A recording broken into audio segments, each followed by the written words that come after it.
どうもかごあなです。今回は姶良市にある鍋倉洞窟という場所に行ってみます。こちらは以前コメントでリクエストをいただいた場所でもあり、何より自分自身もずっと気になってた場所になります。高速道路を走ってると、おそらくその洞窟と思われる場所がはっきりと見えるので、いつかは行かねばと思いながらの今日になります。鍋倉洞窟は別名鍋屋洞窟遺跡と言われ、縄文時代後期にあたる約3500年前に住居として使われていた洞窟になります。過去の発掘調査では縄文時代の土器などが多数発掘され、その他当時の人々が食べたと思われる貝殻、鳥、獣、魚の骨なども見つかっています。さらに後の古墳時代の須恵なども出土しており、長い時代にわたって利用されていたことが分かっています。さらに洞窟がある場所は以前天福寺というお寺が建立されていた場所なのですが、その天福寺は明治時代の廃仏希釈により消滅しています。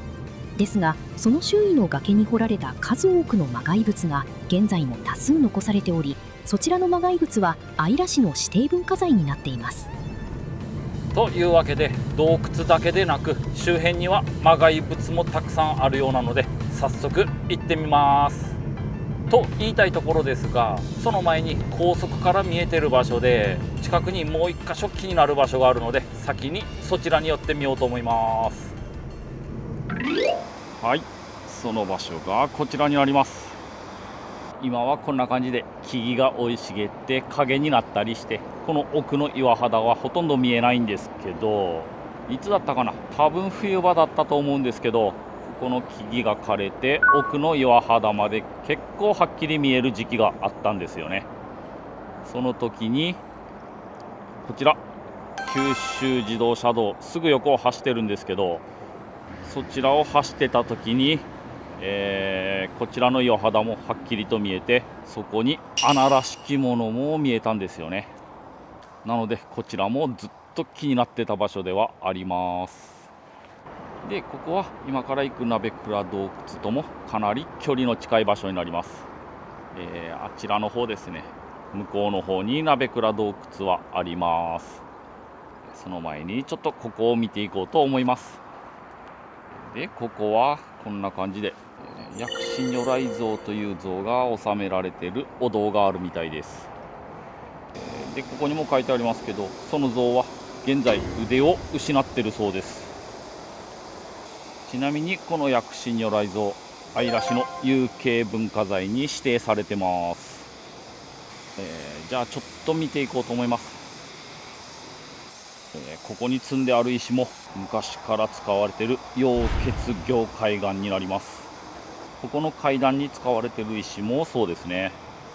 前どこかのトンネルでも言ったと思いますけど、この溶血凝灰岩っていうのはこの鹿児島では比較的手に入りやすい石材なんですよね。角を落としたりとか削ったりとか、そういう加工をしやすい石材になります。こちらがそのお堂になります。ちなみにこちらの薬師如来像、木で作られてます。なので正確には薬師如来木像と呼ばれてるみたいです。本当に両腕がない。腕がないので、こうやって見るとなんかこけしみたいな感じですね。腕があった時はもっと迫力はあったんでしょうね。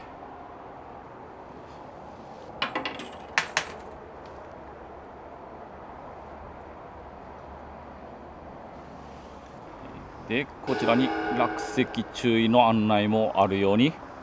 このような場所にこのお堂は建立されてます。崖は崖なんですけど、えぐられた感じになってるので、こんな感じで崖の上の方はお堂の上に覆いかぶさるような状態になってます。すごいな。今まで大丈夫だったので、今すぐっていうことはないでしょうけど、もしかしたらいつかこの上が崩れ落ちてくるかもしれないんですよね。ちなみにこの白い岩肌は全て凝灰岩になるみたいです。この辺は結構アイラカルデラといって昔の火山灰が長い年月をかけて固まったこういう凝海岸がある場所がちらほらあります。なのでこういう感じで簡単に穴を掘ったり、それこそ磨崖仏を掘ったりとか、そういうことができるんですね。でこちらが高速道路から見えてた穴だと思います。綺麗に縦長にくり抜かれてますけど、なんだろう、それこそ背の高い仏像とか置いてあったんでしょうか。でこちらが多分高速から見えてる一番目立った穴になります。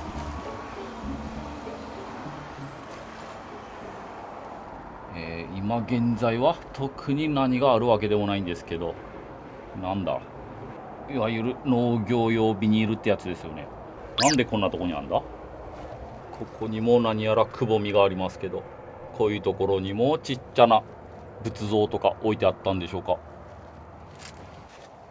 でこちら亀裂が入ってますね。で亀裂に沿って黒いシミが、多分水が染み出してきてるんでしょうけど、こういう亀裂が将来的に岩肌を崩す原因になるんですよね。はい、とりあえず高速から見えてたちょっと気になる場所で薬師如来像でした。穴としては思ってたより大きくもなかったし、正直ちょっと期待外れな部分もありましたけど、やはりこういうかなり歴史のある場所だし、周りを見てもこのようなどちらかというと非現実的な空間なので、とりあえず見に来れててよかったです。それでは鍋倉洞窟の方に行きたいと思います。はい、こちらが鍋倉天福寺墓地っていう場所になります。いいですね。みんなお墓に屋根がついてます。でこの墓地の裏の白い岩肌にこんな感じでもうすでに磨崖仏が見えますけど、だいぶ風化して輪郭だけになってます。多分ここが洞窟でしょうね。現在23体の磨崖仏が残されてるっていうことですけど、こんな感じで結構いろんなところにポツポツと掘ってあります。で僕は今洞窟の1段2段ぐらい下にいるんですけど、こちらからはちょっと高速は、見えることは見えるんですけど、はっきり見えませんね。高速からはこの鍋倉洞窟はっきり見えてるので、上の方まで行ったら多分高速道路もはっきり見えるんでしょうね。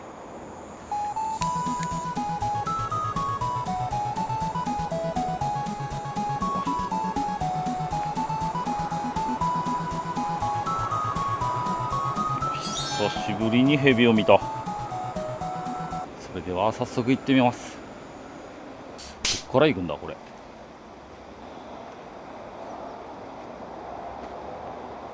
この崖伝いに結構広範囲で磨崖仏が掘られてます。そうですね、磨崖仏の案内板ですけど、すごいな草が。こちらの天福寺磨崖仏も姶良市の指定史跡になってます。先ほど言った薬師如来像の後ろの岩盤もでしたけど、こちらも同じですね。凝海岸の脆い岩肌に掘られてるみたいです。なので長年の風化により損傷が激しく、残念ながら原型をとどめてませんっていうことですね。ちなみに顔とか腕が削り取られてるのは廃仏希釈の影響と考えられてるみたいです。それは先ほどの薬師如来像も多分同じでしょうね。ここにこの手すりっぽいものがあるっていうことは、一応階段になってるんだ。とりあえず近くまで行ってみます。こういうのって多分近くで見るよりちょっと離れてみた方がはっきり分かりますよね。こんな感じで輪郭だけ残ってる感じです。これも全部風化によって表面が削れていったみたいですね。すごいなんか人様のお墓に侵入してるみたいで申し訳ないんですけど、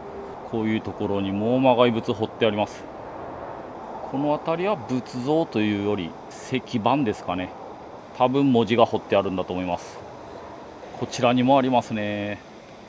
で洞窟は見えてるんですけど結構大きいですね。ただどっから行くんだこれ。こっちから行けるかな。やはりこの高いところに来れば高速道路がよく見えます。なので今高速道路を走っている人たちからは僕も見えてるってことですよね。いよいよ洞窟に近づいてみようと思います。でかいでかい、すげえ。天井も高くて幅もあって、でかっ。で洞窟の中にもこういう感じで魔骸物あります。ここだけ平らですね。平らというかもともとこの高さだったんでしょうか。それが長い年月をかけて侵食されだんだん崩れていって今のような状態になってるんじゃないでしょうか。なのでこの辺も多分右側の岩肌から剥がれ落ちた状態のまま残ってるんですね。あそこにゴロッと転がってる石はもしかしたらこの上のどこかから落ちてきてそのまま転がっていってあそこに溜まっていってる感じなんでしょうか。それではもうちょっと奥に行ってみようと思いますけど言うほど奥行きはないのかな。すごいなこれ。これはちょっと映像では伝わらないと思いますけどめっちゃ天井が高い。ちょっとこの左側から伝って行ってみようかなと思いましたけどこんな感じで粘土みたいな感じになってるのでやめときます。見てください。もうこんな感じでもうほぼ粘土です。いやしまった。めっちゃ荒らしてしまいました。申し訳ない。とにかく奥行きはそこまでないんですけど空間の広さで言ったら、今まで行ったどの洞窟よりもかなり広いんじゃないでしょうか。で冒頭でも説明した通りここからは縄文時代の土器とかも発見されているようでその当時よりは侵食は進んでると思いますけど、この洞窟自体約3500年前からこの場所に口を開けてるっていうことでいやーすごいですね。この緑色は何でしょうか。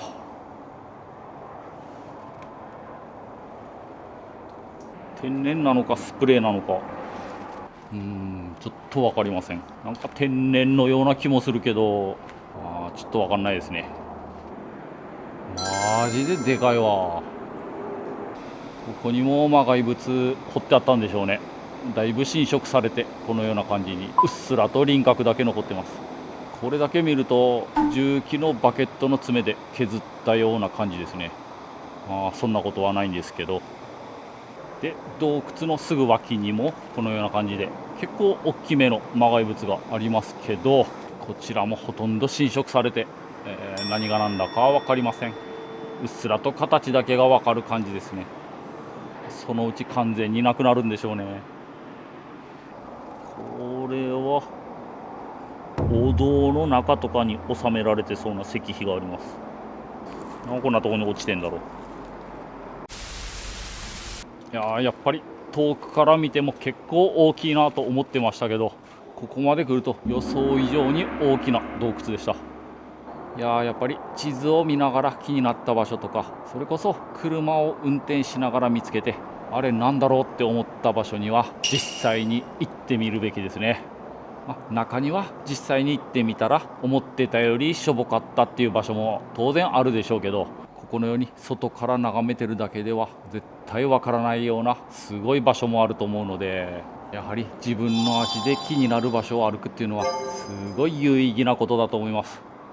本当来てよかったと思います。別今この状態を見て縄文時代の生活がわかるかっていうとそうでもないんですけどここで実際に3500年前に人が生活してたって考えるとそれだけでもすごいなって感じる場所だと思います。ほんと来てよかった。やはり洞窟っていうのは自然にできたものなのでいつも言ってる道路トンネルとかとはまた違った雰囲気があってすごいいいですね。さすがすごいことになりました。でさっき気づいたんだけどなんか破れてました。なんで破れた？どこにも引っ掛けた記憶はないんだけど、まあいいや。はい、というわけで高速道路から見えてる場所でずーっと気になってた場所、鍋倉洞窟でした。この場所が天福寺跡っていう史跡になってるので、調べればこの洞窟のこともすぐわかるんですけど、このでかさというか壮大さというか、これは実際ここに来てみないと絶対わからないと思います。で例によって今は昼間なのでこんなに明るいし、岩肌も真っ白でさらに明るく感じるんですけど、夜になればどんな雰囲気になるのかすごい楽しみです。それではまた暗くなってから夜来ようと思います。はい、というわけで夜になりました。夜の鍋倉天福寺墓地になります。でちょっとライトは照らせないんですけど、ここ田んぼの向こう側すぐ住宅があります。で現在午前0時回ったところですけど、当然まだ起きてらっしゃる方もいると思うので、あんまり長居してカエルがうるせえ。あんまり長居してると不審者に思われると思うので、速やかに洞窟まで行って撮影して帰ろうと思います。やっぱ夜の墓地っていうのは雰囲気はありますけど、すぐ近くに民家はあるし高速道路は走ってるので、怖いっていう感じは全くありませんね。ちょっと深夜の墓地っていうことで失礼かもしれないんですけど、洞窟がここにあるからしょうがないですよね。ここを通っていかないといけないので。でさっきまで雨が降ってたのですごい草やぶが濡れてます。なので今日は長靴を履いていきました。もう早速洞窟まで行きます。はい、夜の鍋倉洞窟になります。崩れかけた磨崖仏も相変わらずです。今現在雨は止んでるんですけど、上から葉っぱとかについた雨水がポタポタポタポタ落ちてきます。それでは早速洞窟の中に行きます。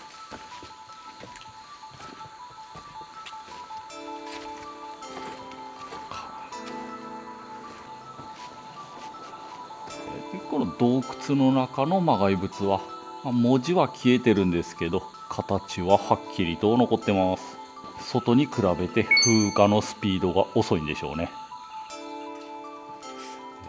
で夜の鍋倉洞窟といっても昼間と何も変わらないんですけど、トンネルの外が真っ暗っていうのと、高速道路を走る車が当然少ないので、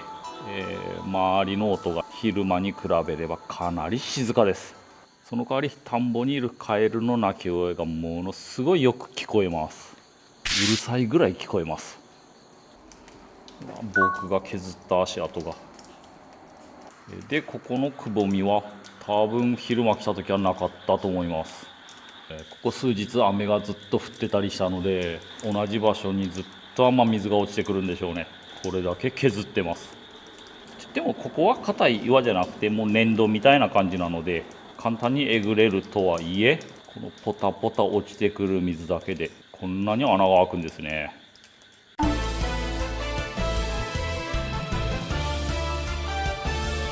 足場がしっかりして岩も頑丈だったらよじ登って上まで行ってもいいんですけど、ちょっと危ないのでそれはやめときます。この辺とかも見るからにもろそうですよね。一箇所ポロッと崩したらボロボロっと落ちてきそうです。でこちらはトンネルと違っておそらくあの奥は抜けてないと思うので、当然風が通らずすごい蒸し暑いです。これだけ広い空間があるんですけど、この場所は全く風がないですね。で夜撮影をするときにいつも思ってることなんですけど、こういう場所で、今実際ライトを照らしながら撮影をしてるんですけど、こういうのって実際高速道路そこ走ってるんですけど、向こうから見たらどんな風に見えるんでしょうか。実際高速道路を走ってればここの洞窟がはっきりと見えるので、今このライトで照らしている状態が高速道路からもはっきりと見えると思うんですよね。マジでどんな風に見えるんだろう。それこそ本当に不審者って思われても仕方ないですよね。それでもやっぱり昼間見た場所はどうしても夜も見たくなりますよね。実際昼と夜ではかなり雰囲気が違うので、その雰囲気の違いっていうのは実際現場に来てみないと味わえないものだと思ってます。で、この場所はこういう感じで約3500年前の人たちが生活してたと言われる洞窟と、すぐそこに墓地、たくさんのお墓があって、雰囲気的にはどちらかというと不気味な感じになると思うんですけど、すぐ近くに高速も走ってるし、目の前に民家も立ち並んでるので、そういう不気味な感じっていうのは全くないですね。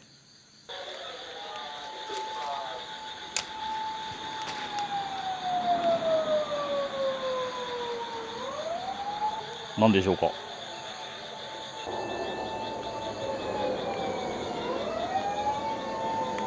あれ、高速じゃなかったですね。下道でした。何かあったんでしょうか。はい、というわけで今回の動画は姶良市にある約3500年前縄文時代の人たちが生活していたと言われる鍋倉洞窟でした。すぐ近くに墓地があってなかなかいい雰囲気ではありますけど、怖いとかそういう感じは全くしない天然の洞窟でした。どこが見どころかっていうとそれはちょっとわからないんですけど、遠くから見るよりここに来てみると意外と大きな洞窟なので1回ぐらいは来てみてもいいんじゃないでしょうか。それでは今回の動画は以上になります。最後までご視聴ありがとうございました。このチャンネルではこのような感じでいろんな穴、主にトンネルになるんですが、これからもどんどん紹介していきますので、興味を持たれた方は高評価とチャンネル登録よろしくお願いします。それではまた次の動画でさよなら。